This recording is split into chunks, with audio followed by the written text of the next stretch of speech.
はい、皆さんこんにちは。この秋にですね、発売になりますHSR70、7フィートのロットですね。ちょっと強いロットになります。これをちょっとご説明したいな、ご紹介したいなと思います。まだデザインは完璧に入ってないんですけれども、シャフトのアクション、そういったものは全て決まっておりますので、で、ですね、結構、ファーストテーパー、もちろんファーストテーパーなんですけども、ファーストテーパーなりにこうちょっとスローにしてあります。しなやかさが。というのは、1グラムぐらいを使ってですね、結構メバルとかそういったもので強引に根を剥がすといいますか、根から剥がすような形をしなきゃいけないケースも出てくるわけですね、このロットになってきますと。でそういう時にも使えるようにというところで1グラムが投げれるというのが一応最低の条件やったわけですね。それでいて、10グラムオーバーのキャロとかそういったものも全部投げれるというようなことも使えるようなロットが今必要だったものですから、そういう観点から開発したロットなんですね。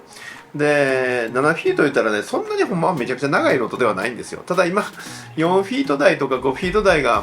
一応主流になってきてるものですから、7フィート言うとものすごく長く感じるんですね。でも、実際はそんなに長いわけではないんですけれども、このロット、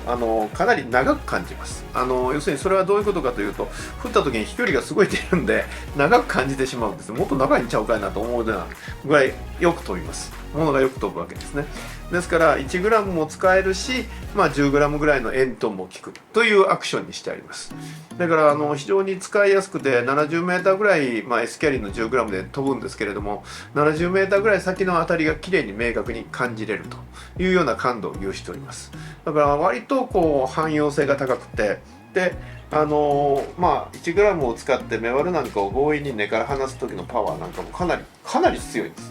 かなり強いです。曲がりの頂点はこの辺になります。この辺になります。ですからそんなにファーストではないんですね。どちらかといったらミディアムファーストぐらいの感じになります。でこういう形でかなりバットが強いんで、ここから強引に持ってこれます。こういう強さですね。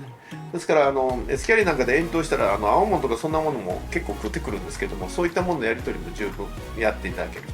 もうゆとりを持ってやれるんじゃないかなというぐらいのパワーを持っております。C バスなんか楽勝です。本当にそれぐらいのパワーはもう全然持っておりますので、いろんな意味で使いやすい7フィートかなというふうに思います。で8フィートほど持ち重りがするわけではなく、片手で扱えて片手で投げれる長さではあると思いますので、非常に使いやすいロットだと思います。ですから今うちで7フィート台のラインナップがない中、これが唯一の7フィート台ということになってきますので、ぜひよかったら皆さん使ってみてください。本当に面白くて